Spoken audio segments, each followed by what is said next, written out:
There is a quiet war happening over who gets to define what it means to be human. Neuroscientists kind of have this knack of showing up where the biggest challenging problems are. He was a brain scientist. Now he's building a new kind of internet. He wants to keep your identity safe online. Using special math called zero-knowledge proofs, he's helping people stay private and protected.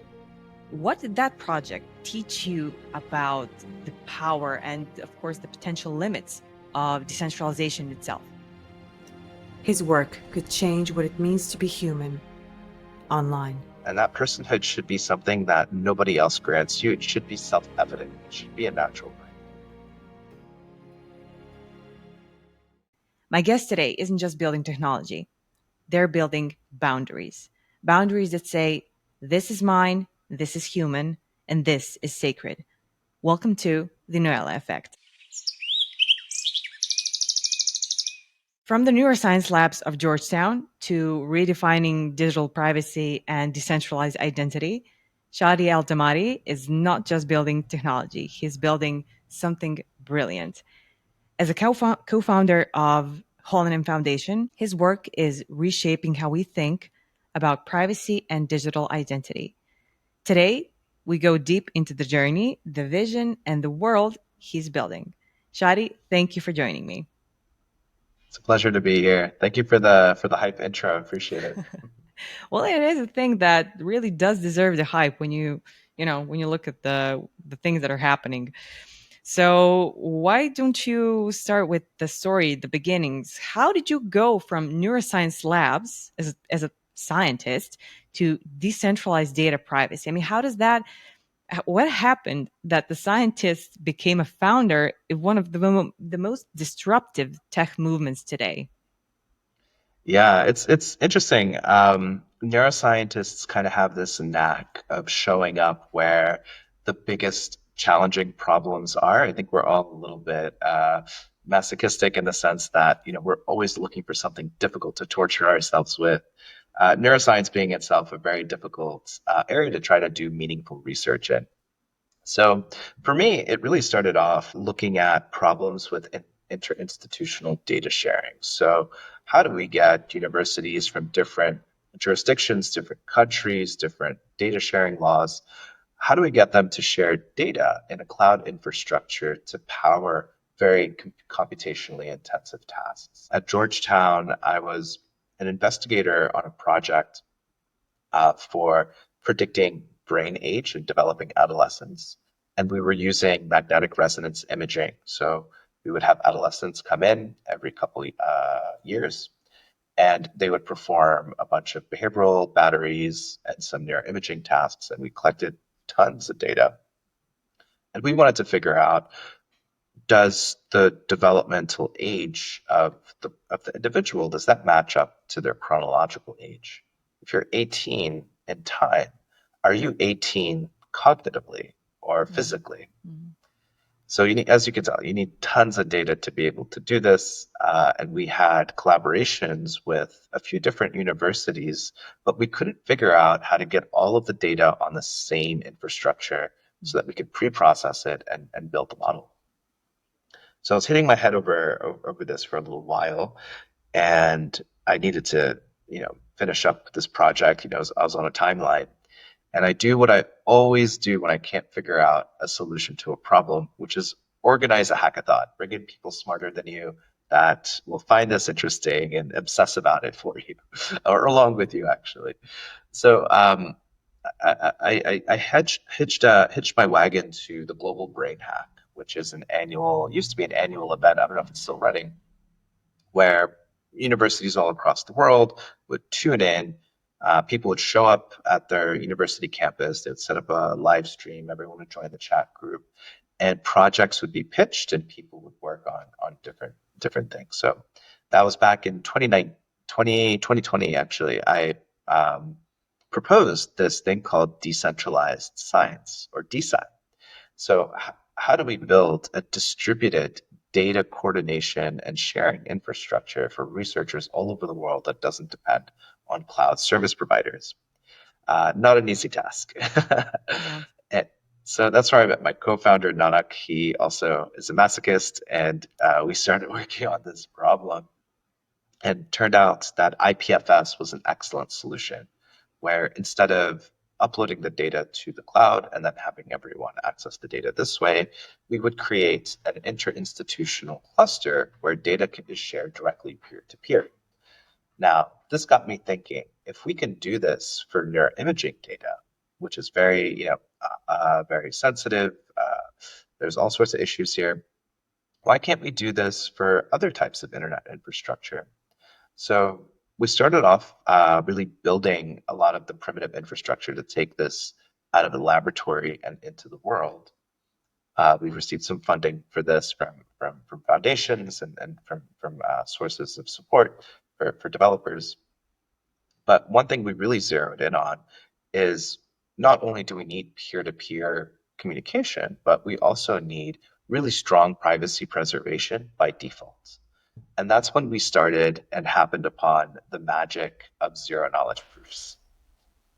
Yeah, I mean, my next question was about to be: was there a specific moment that made you think this thing needs to exist? But you pretty much answered it. So, I mean, yeah, the science in general, whenever you look at it, it really it gets you thinking that we need more funding, we need more this, we need more that, because 50, 100 years ago science was, it was always moving. It doesn't matter in which period of time, it was always in the moves. But the last maybe 5 to 10 years, with the progression of AI and the technology we have, everything has started picking up the pace so fast that no amount of funding, no amount of energy for that matter, or people, seems to be enough. So you mentioned the Absentia Yeah, or you can say OPSI for short. website. Uh, that was the first decentralized DAO, decentralized autonomous organization. What did that project teach you about the power and, of course, the potential limits of decentralization itself? Yeah, great question. It's interesting. I think with decentralization, there needs to accomplish actual things in a decentralized way, you need to have a very strong binding agent. There was a very special time, like a period of time in 2020, 2021, where you could create one of these DAOs, one of these decentralized autonomous organizations.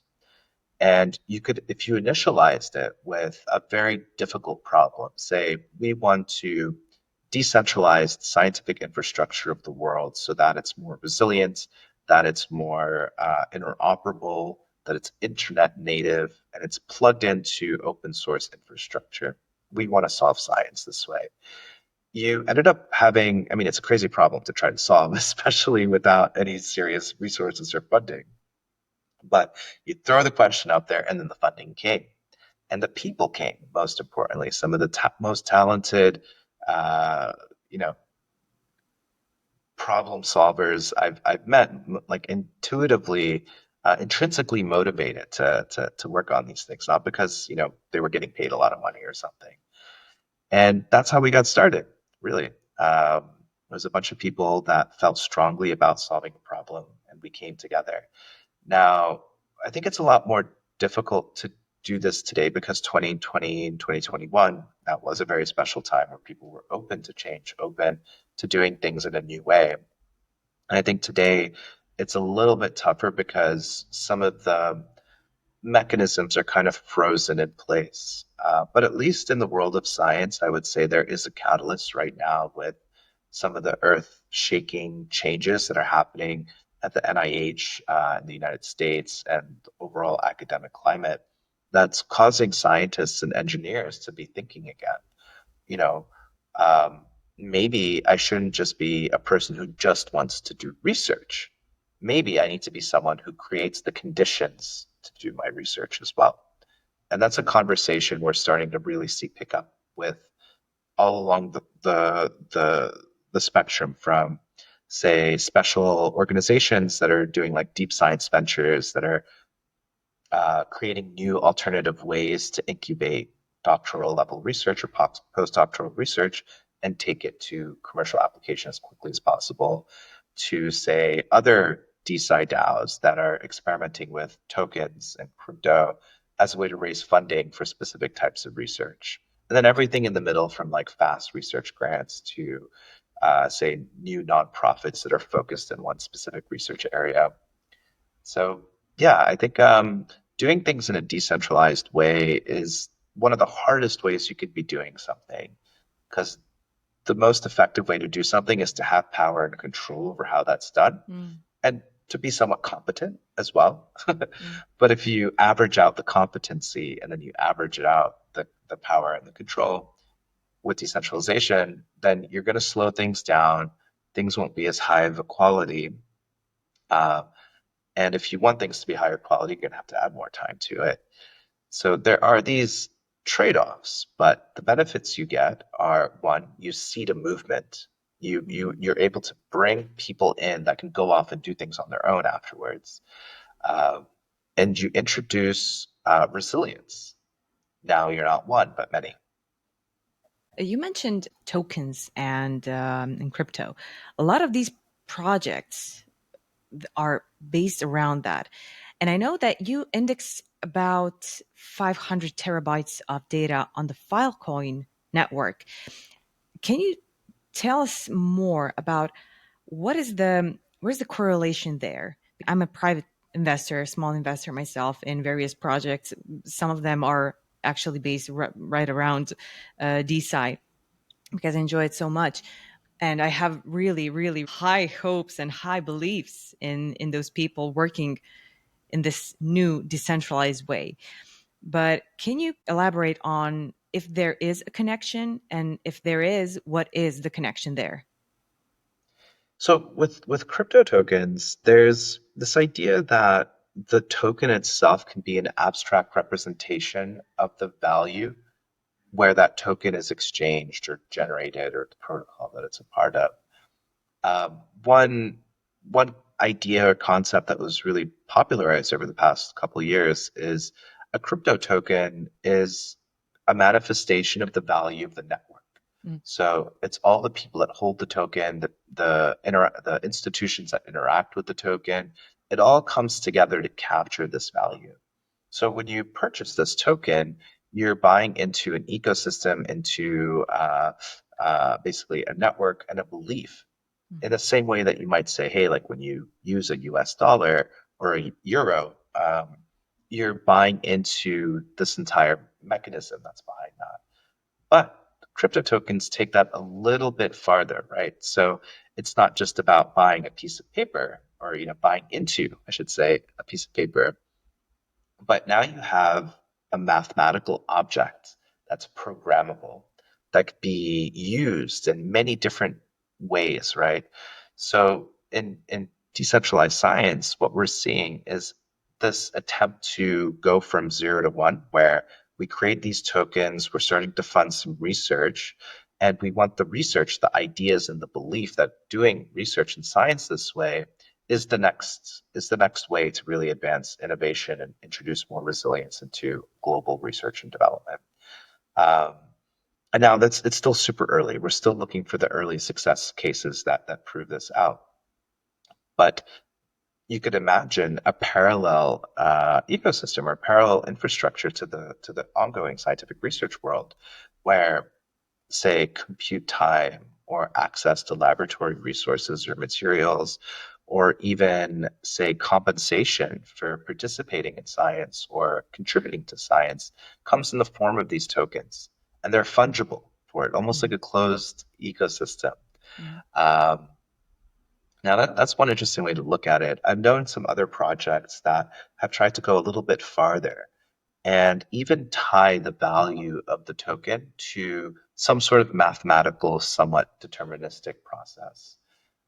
One incredible idea that I've seen out there by a DAO called Poseidon, it's a personalized health medicine or a DAO, where they're working on a way to basically create the world's largest copyleft defensive IP patent pool, and it's based off of an idea that was originally come up with by Michael Sargam, And then later, Primavera de Felipe really expanded on it and fleshed out what a system like this could look like. And the Poseidon folks applied this to precision health medicine. So the basic idea is you create a DAO. That DAO performs services for researchers and inventors. Inventors can submit novel research to be awarded with the expectation that the research needs to be able to be compelling enough to submit a provisional patent. So if you get accepted, you receive, say, 500K in funding for the first year. You submit the provisional patent as part of that. And now you have 500K to turn that provisional patent into a full patent filing before the provisional patent expires. And as part of the licensing agreements, all of the patents are held within the actual ownership of the DAO. Now, where does the token come in? The token comes in when that research passes the idea phase and into intellectual property phase. The token is minted and then distributed to all of the people that participated in the creation, the lawyers that helped file, the research assistants that worked on it, the scientists that blah, blah, blah. And so now you've distributed these tokens.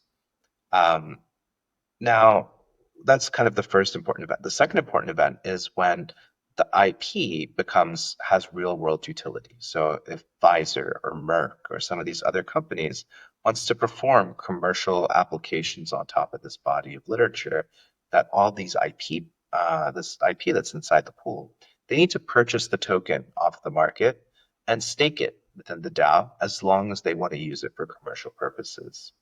So in this case, what you've done is draw a direct line between the perceived value of intellectual property and its actual utility in the real world, where the token itself represents that value. And cases like this, examples like this, I think if this can be proven out to work successfully, are going to be inspiration for an infinite number of variations of tokens for decentralized science. Yeah, that's truly, truly amazing and pretty complicated. When you explained it Yeah. really well, but myself, I am in this world for quite some time now, and I've been following it and everything. And for example, when I have to explain to a friend that's non-tech savvy or doesn't follow crypto or doesn't follow the projects, because I have the incredible luck that I was introduced to this higher technology, as I call it, by someone that explained it like, you have a project, they do this and that, and they need this crypto for this and that. So it has a purpose.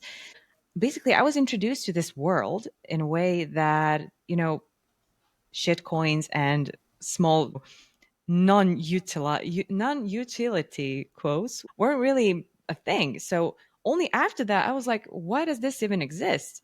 And the answer was like, no, it's a meme, and it's good having those things. It's not harming anybody, but from an investor point of view, I think it's important to, okay, you can have your memes, but these people need you. They need you to go and either stake or fund or donate or give attention. Even attention is really important, to projects that can basically change the world.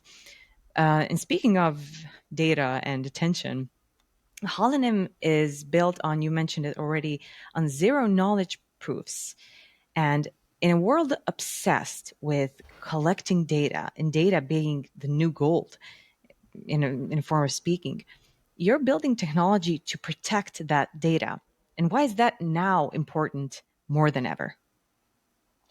Yeah, I think today is one of those junctures in history where all the decisions we make as a society really determine the outcomes. And I think there's really only two outcomes out there. Um, One is where the technology that's currently being developed becomes a conduit for state and centralized power. And we end up in a world where technology even transcends state power because it'll be vested with it.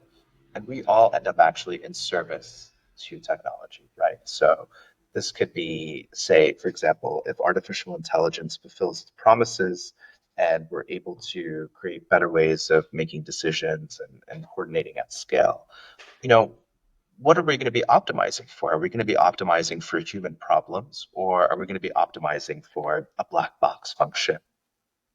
And so this is a bit of a nightmare scenario, even if it looks like a like a good place to be, a good place to live in. All of human agency has been extracted from society, and now we've lost basically our ability to determine the future. The future is in the hands of something we've created. On the other side of that, I do think there is a way where technology becomes a public service where it's like email, it's like water, electricity.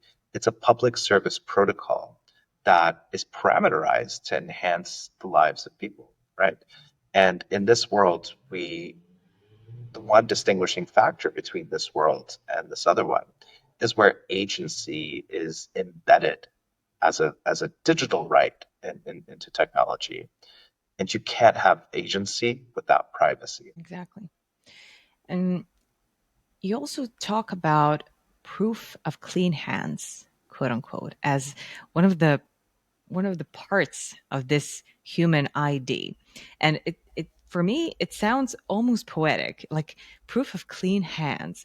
What is the philosophy behind this concept?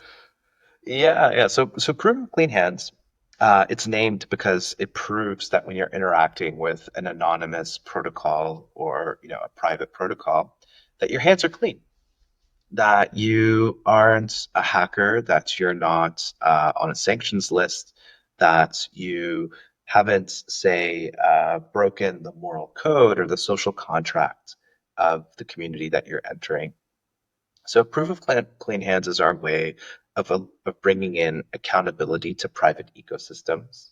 And the way that it works is it's very specific. So what we assume is when you enter into some service agreement with a community, a DAO, or say like a privacy protocol, you basically what you do is you say, okay, well, I agree to be anonymous. And by being anonymous, I understand that I'm expected, to behave in a certain way. I'm expected to not hack. I'm expected to not appear on a sanctions list, etc. Whatever is relevant for the app that uses this. And as long as those conditions are held, your identity is always kept private. But one of the biggest problems with privacy, and it's often an argument against why we should even allow for privacy to take place, is that it's dangerous. It allows people to take advantage, use privacy as a weapon.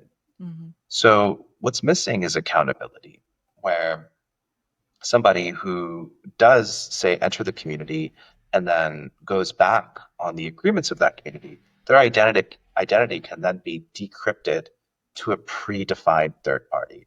This could be, say, the administration of that DAO or that community so that they can, say, for example, revoke access. Or it could be, in a more serious case, a legal firm. And then that legal firm can then explore due process. Or it could even be a government, like the State Department, right? So you can encrypt to the public key of the government that signs all the passports, right? And you could say only the government can decrypt that if these conditions are met, such as, they break a law or something like that. So what we've done is strike this really difficult balance between having complete anonymity and complete transparency, where we basically treat anonymity as a privilege that you enter into through agreement with the principles of that community. And just like in the old days, where if you didn't follow the rules of your community, you're shunned. Excommunicated, yeah. You're excommunicated. Um, so this isn't as extreme, but it allows due process to take place, where you know It's a basically crypto. a kind of Yeah, a quid pro quo thing. Like you behave, you can, you keep your privacy, and if you don't behave, I mean, you're out. you're out It's exactly. very straightforward, and you explain it really really well. And this human ID, it's you talk about it as a project that's designed to completely, in a way, redefine digital ownership. And how, from today, how close are we to seeing a truly self-sovereign digital ID? In a lot of ways, we're already there. If you give people cryptographic keys, you're giving them self-sovereignty.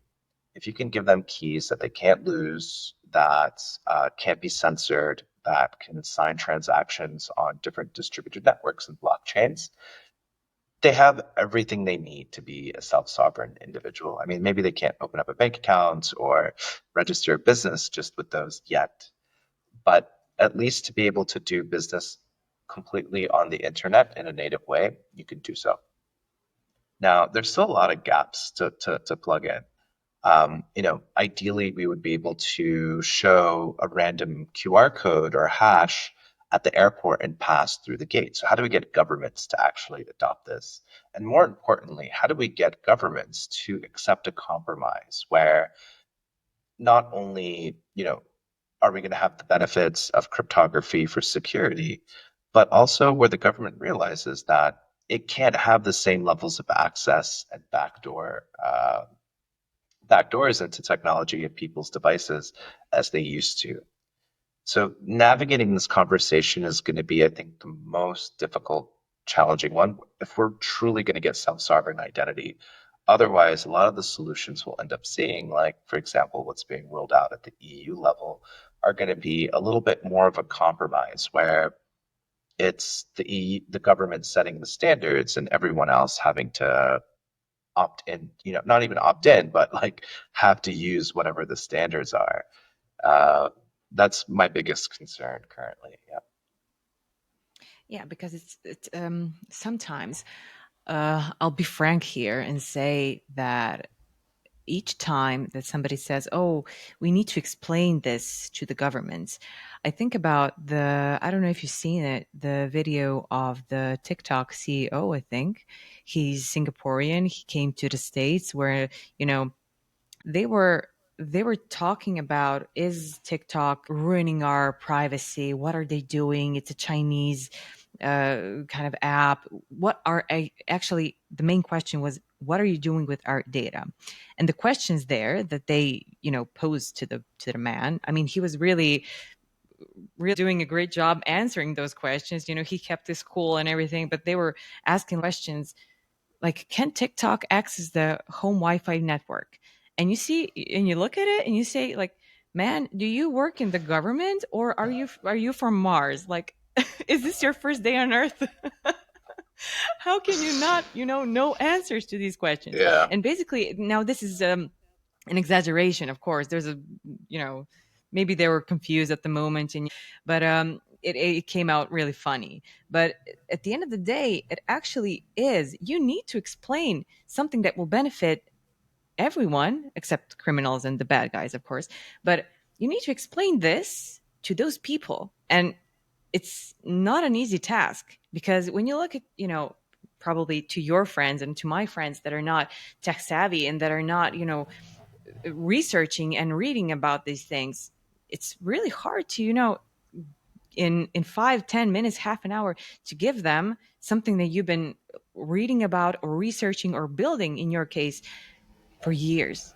It's really hard, and it's in the government's case, it's necessary. I mean, you cannot do anything if the governments don't say, like, yes. But I'm happy with some small movements that have been happening in the EU recently, since I'm in the EU, so it's the most familiar market to me, and the most news are around that. But I'm seeing great changes in America and the States, Canada also happening. You spoke about you mentioned bank accounts and transactions, and there's also this thing called Silk, as smooth as silk, as a decentralized personal bank account. Now, as good as that sounds, are we talking about this first step? Because I've seen other projects trying to do the same thing, or maybe similar thing, towards the end of traditional banking. Now, each month, my bank takes 2-3 euros from my money to, this is just because you have an account. And each month, I think, like, God, I would like to have my own decentralized thing. I'm not doing anything illegal. I'm not going to harm anybody or the state. I just want, to move away from the banks. And I see a lot of people are through with that. They hate the banks even now more than ever. Yeah, no, it's true. I think there's always been suspicion of banks, but after 2008, really the effects you saw in the US and then in Europe and how Greece was hit, and what sort of confidence you can have that these banks are being run in a way where your funds really are there and it's not just an imaginary number in a database. There's some sort of permanence to it, right? And so that's one of the things we were thinking of. We actually built Silk, which we're calling Human Wallet now, to mesh with our full Human.Tech framework. Is it's basically um, we started off trying to solve this problem of cryptographic key custody.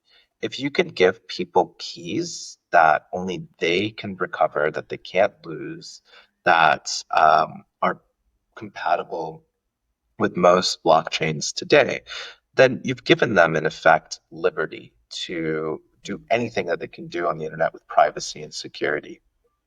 So that's when we realized, hey, look, we've created a key protocol for users, a decentralized key protocol. And the next step really there is to bundle in the identity primitives and use that to build basically one of the world's first decentralized bank accounts. So what does that mean? It means an account that's tied to you, that only you can authenticate with. And it's an account that can receive money, send money, and that have access to the open world of decentralized finance, which is open source financial tools for lending, for borrowing, and for doing all sorts of things that are currently being explored, like tokenizing real world assets, tokenizing ownership of say art or real estate, etc. So there's a couple cool things about the human wallet that I'd like to point out. So to build it, we had to solve this problem of security. So most wallets, their huge Achilles heel is they're very likely to be hacked. We saw one with Atom wallets just I think like 6 or 8 months ago now, where they had this really kind of sinister attack, um, where their URL, their domain was redirected by an attacker using kind of like a not so well known attack vector within how domains are defined and at that level. So the attackers were able to redirect the website where the wallet was hosted to a new website and then convince the users to send a transaction to drain their funds. And you see things like this happen all the time. We saw it with Safe. Safe is one of the largest software wallets that's out there. There's like I don't want to say like something like tens of billions of dollars, probably more, hundreds of billions of dollars worth locked into Safe.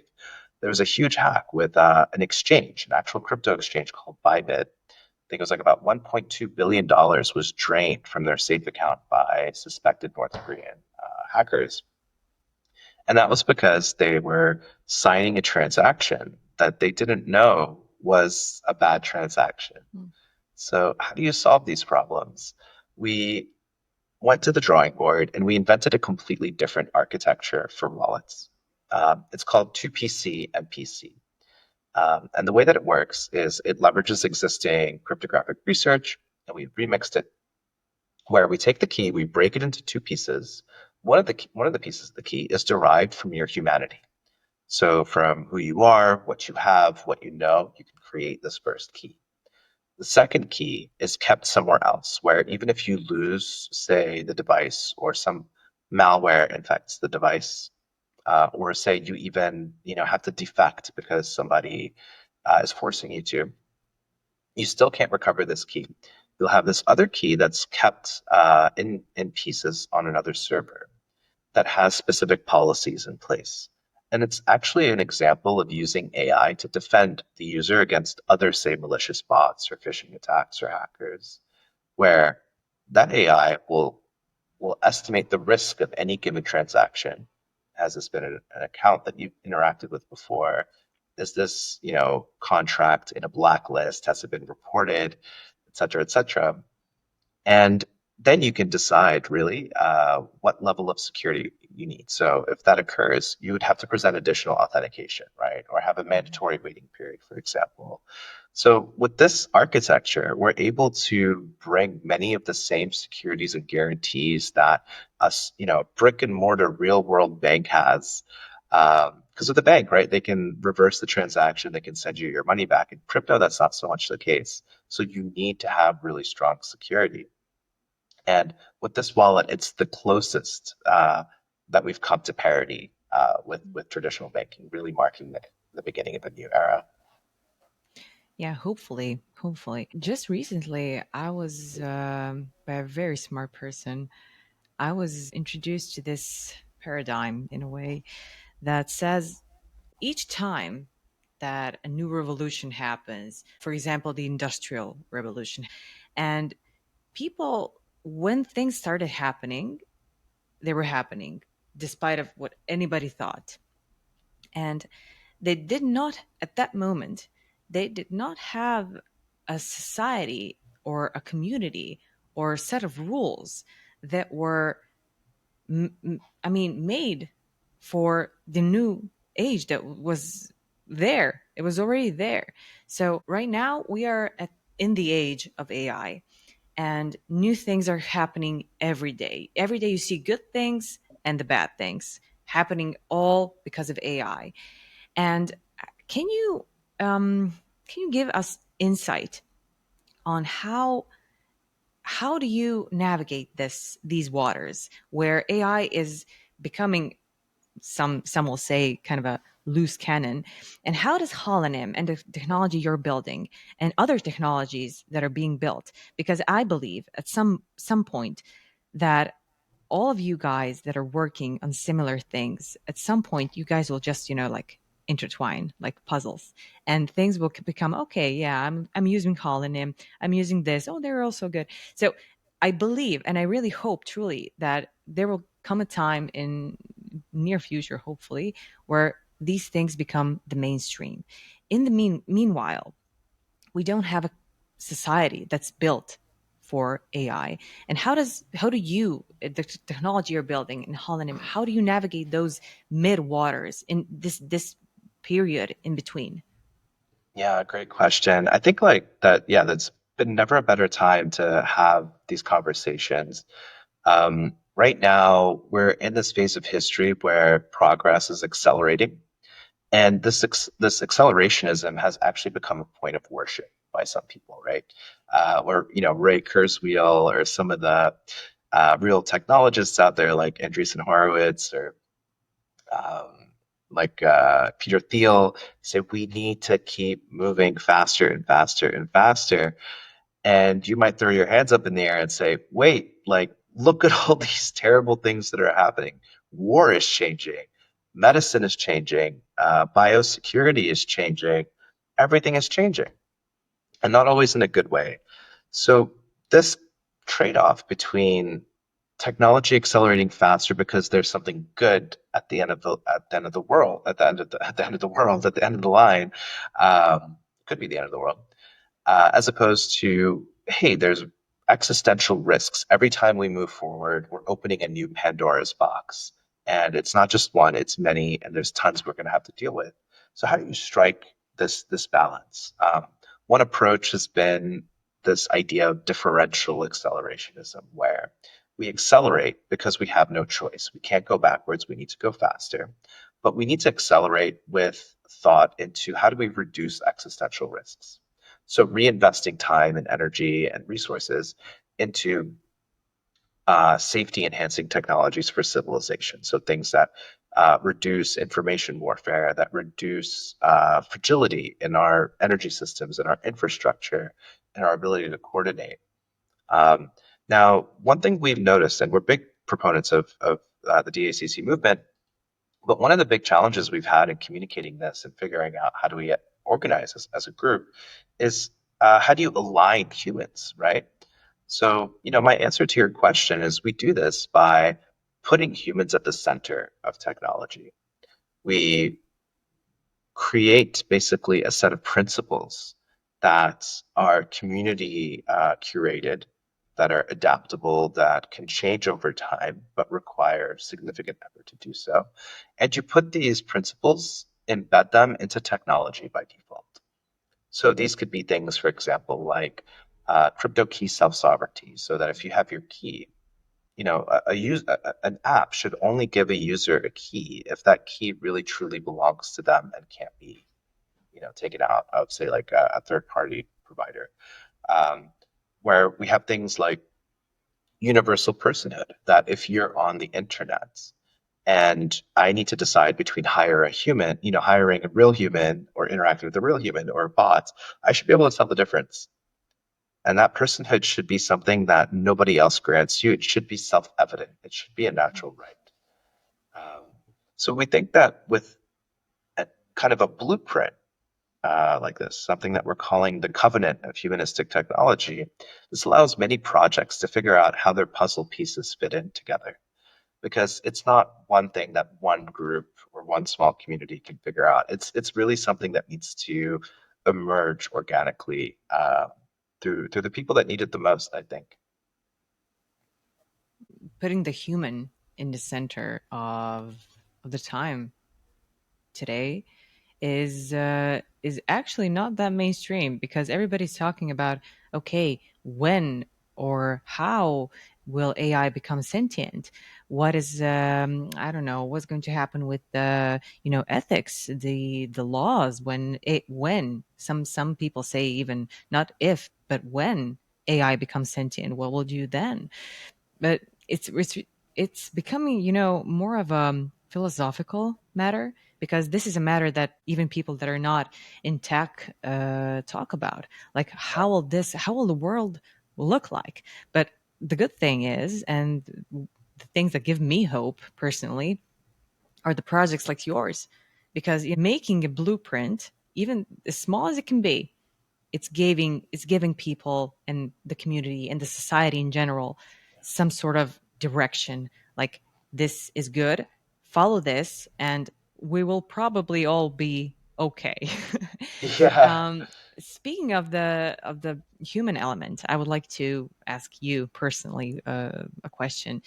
um, your story is, and the story of Holonym as well, is one of the persistence, building through 2022 bear market, scaling a DAO, and launching a foundation, like all those different things at the same time. What kept you going when, unfortunately, a lot of projects just, disappeared and collapsed?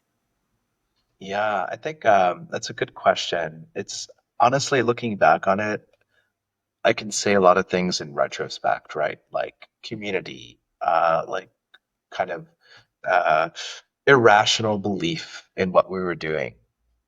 But I think, really, if I had to put it on one thing, it's when we first got into this, we made a conscious decision. How should we best spend our time today? We made a calculated decision. Said, okay, well, these are the things that we've done in the past. Here are the skills that we have. We know what we're good at. We know what we're bad at. What's a worthwhile thing to be doing right now? And kind of, putting aside to the question, you know, maybe, like there's other ways to get value in life besides made up numbers in a database. Maybe there's impact that you want to have. And what are good ways to do that? And so really narrowing on this specific area where we see cryptography forming a cornerstone for the types of infrastructure that's going to underwrite a civilization that we want to be a part of in the future, one that makes it better for our family, our community. That I think really gave us a sense of drive to keep building no matter what. I don't know what the future will bring, and I we feel really hopeful and very optimistic about where this technology will go. But as long as we feel that there's a path to having a strong impact, we'll continue building. There's nothing that will stop us from that. Yeah, that's truly, truly inspiring. And yet again, I'll say it again because it is very inspiring, and it gives hope. And I think that a lot of people need that because the world has become kind of, I don't know, unsettling, even it's in some moments. But if everything goes according to plan, okay, we all have some plans like perfect, best case scenarios. How do you envision the world where, I don't know, I won't say 5 years, 10 years, because, you cannot say that anymore because something can happen tomorrow and we're, I don't know, in a whole different, I hope not, but we're in a different world. How do you envision the best case scenario where everything works out, regardless of time?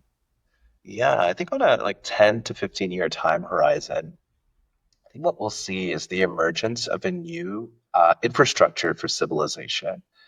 Right now, we're seeing a lot of fear and uncertainty over, the United States becoming more closed off, of aggression in different parts of the world, of it being more difficult to move around the world like you used to, kind of the death of neoliberalism and free trade. I think what'll end up happening as kind of a reaction to this is the emergence of new digital special economic zones. These are going to be new jurisdictions where, out of a necessity for trade to occur because of some disaster or some poor policy decisions that are made, that the economy, the world trade needs to continue. People need to keep going, right? And I think it'll be an amazing thing where you'll see places like, universities or markets or even, places where you can incorporate a business and do trade that's not really physically instantiated in any part of the world. And the effect that this will have, I think, on human flourishing overall and economic prosperity, it's going to be understated. Whether AI whether AI takes us to where we're going or not, maybe it's just overblown hype. Let's see. Um, Nothing beats giving people the tools that they need to feel empowered. I like positive thinking. And what you said, it gives both hope and I think it's pretty objective. I think it is because I like to think, and this is one of the, I don't know, I like to say the quotes that I like to use quite often, and one of the things that I hope to bring to this podcast is be the light that you want to see in the world, and be the light that you want to see in the dark. So thank you for being light for us, everybody else, and for yourself. I mean, it's really a very, very positive and inspiring thing to see, and I thank you for that. And also thank you for being here on this podcast, helping me spread my word, spreading your words, and the awareness. Because even though you're not, into technology, even though you do not follow these things will, catch up onto you. So you better be prepared and informed because information is gold, as we said. Data on one hand, but information, because the right information, when you have it, nothing can stop you. And the knowledge, of course. Stay informed, guys. So this brings us to the final words. In a world that's constantly redefining the boundaries of identity and privacy, creating technology that empowers rather than exploits is just more than innovation. It's a responsibility that has fallen upon us that can do something about it. And Shadi, you're not building just tools, you're building a bridge between this data and the dignity, between process and privacy in a way. So today's conversation was just a glimpse into a future where our digital lives are not just secure, but our own. I hope today that to our viewers and listeners that we answered some questions and maybe gave even some ideas, and that this deeper understanding of how technology, when guided by purpose that you, Shadi, obviously have, and your team, of course, can genuinely serve us and serve us all. Because just maybe this revolution isn't just how we connect, but in how we protect ourselves and what is ours. I'm Kristina Noelle, and this was the Noelle Effect. If you like what we do here, please consider subscribing to the Noelle Effect, hit the like button, comment, It really helps the channel and me continue doing what I do. Thank you for listening.